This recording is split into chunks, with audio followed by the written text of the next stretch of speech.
Hey guys, finally out working on the Emerald motor again, or the Murray GT. I'm getting ready to start working on the front axle, getting that mounted with some suspension, and also got some suspension parts here. Finally got me a piece of 1-inch Schedule 40 tube or pipe. I think it's tube. There is a difference. But anyway, let's get started on this and let's have some fun.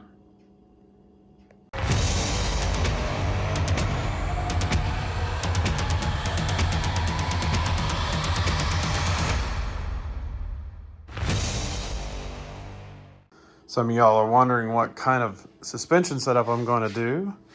Well, you're just going to have to wait just a little bit longer. I think the first thing I'm going to do is I'm going to put the transaxle back on the frame. That way I can get my axle height figured out on the back, so I can start working on my axle height on the front, because this is going to fall, but I'm pretty sure I'm going to need it. Well, let me move that can, it'll make a lot of noise.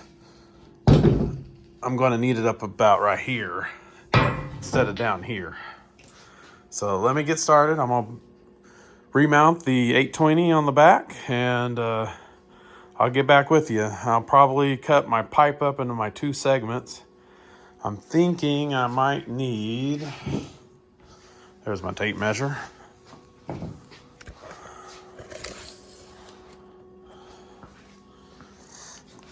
I'm going to need probably,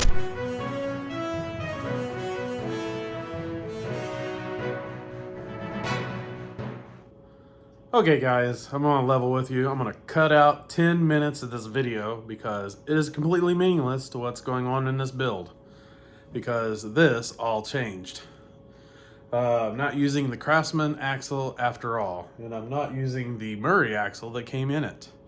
So what I am doing is I'm going to put a Sears Suburban front axle on this, and I'm going to get to that in a minute, but it is lost in the US mail. So maybe in the next week or so I'll get it and we can continue with a new video with the front suspension. So this one is now more clutch and belt system. So there you go.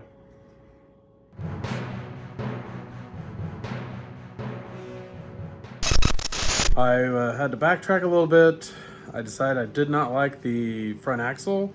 I did not like the front spindles. It was dropping down way too far, and it was going to cause the frame to have a squat in the rear, and I don't want that. So, backtrack a little bit. I haven't got my axle ready to go yet, but I've been extending the front frame to include my new axle. So let me show you what I've got going on. All right, first things first, I've got my tabs for my backside of my radius arm lower link. Here's the new frame extension. Haven't got the grill completely tight, but it's in place. But anyway, it's going to extend out here. On here, I had a piece of metal just here. Give me just a second. I'm going to do a lot like, here we go. This ain't the right size piece, but that's back there somewhere. Anyway, my idea is to bring in little towers. I'm going to hang the axle off of it, kind of like I did on Cal. I'll show a picture right here. But anyway, I'm going to bring this in. I'm going to go ahead and make actually go like this. But anyway, going to bring in shock towers. Going to go ahead and move the front axle. Here, let me zoom this out for a second. Wrong way. There we go. Axle's going to get hung right about where this 2x4 is. Actually like this. But anyway, I'm going to go with a Sears Suburban style front axle, if not a Sears Suburban front axle. Spindles on that are a lot shorter, so maybe I can keep the stance I got going on right now because the rear tires will be bigger and that should level it back up. That's what I'm going for. So next step is the front axle. Hey guys, I don't know where I've left off, but I'm going to show you where I am on the build for the Emerald Mutter. So let's take a look at it and I'll go over what I've done so far. Not too much. I'm getting ready to take this back off because I want to do a trim on the bottom. I'll show you in just a second. I've got my clutch lever or clutch pedal on. My parking brake in. I wasn't quite sure how this worked, but now I see. You clutch and this part right here, you hook it here. Pretty simple. Got the shifter back in. That should be neutral there. I'm working on, I've got my clutch on. I had my pulley upside down for the transaxle, but if you can see, I should be in line with the clutch pulley now. So that's good. I see a problem. Hopefully it's not that big. I'm thinking about setting a topless sump on here. I've got a crank I can drop through, put my pulley on, and I've got a gazillion belts there that I can use to see how everything's going to work out. I may even have the right one down there, I don't know. So right now I'm taking this off. Here, let me show you, hold on. All right, as you can see, I've drew these lines on both sides. I want to go ahead and clear this, cut this part off right here, because this is about where the engine pulley is, and if I have to service it, I've learned on my other builds that I've done this same thing with. I catch myself on that point right there all the time putting on a belt, and I cut up my arms. So we're taking it one step further, doing it right this time. All right, guys, you heard me say, oh, that ain't gonna work just a second ago or something like that. Got my spare parts Sumpolator 9000 with the Crankulation 9000, so I can put in a drive pulley that I'm going to use. You can see there's the transaxle pulley, the clutch pulley, and the drive pulley. I'll show you what I saw. What do you see? I'll line this up. Is that right? Yeah.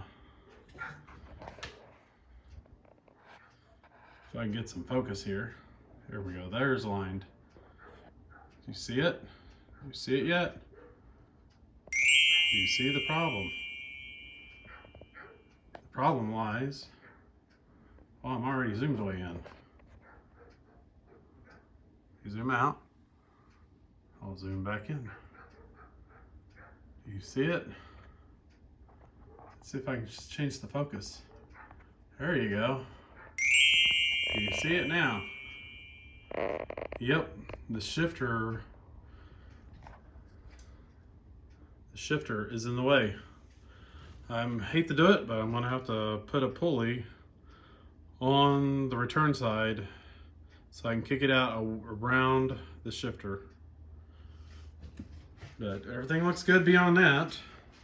The only other issue I run into when I cut off part of the mower bracket stuff, I got a little overzealous and cut off here where it made a U to capture the clutch rod or the pedal, and is also an extra bolt hole for the footboard.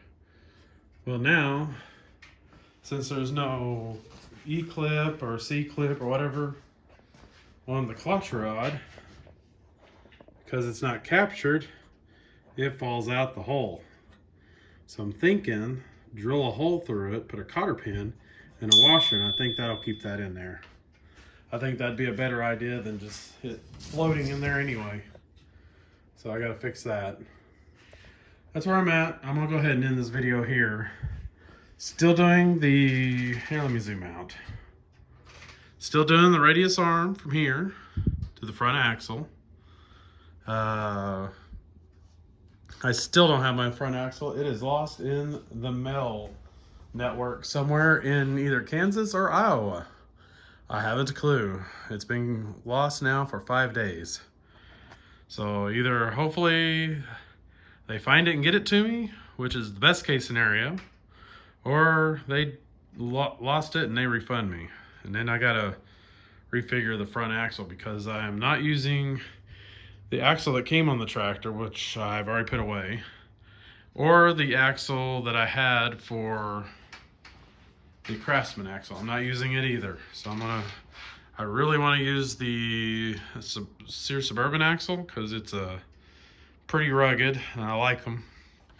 I didn't get any farther on the build this last couple weeks because, like I said, I'm missing a front axle and I hope to have that soon. So we'll leave it here, and next time hopefully we're working on an axle.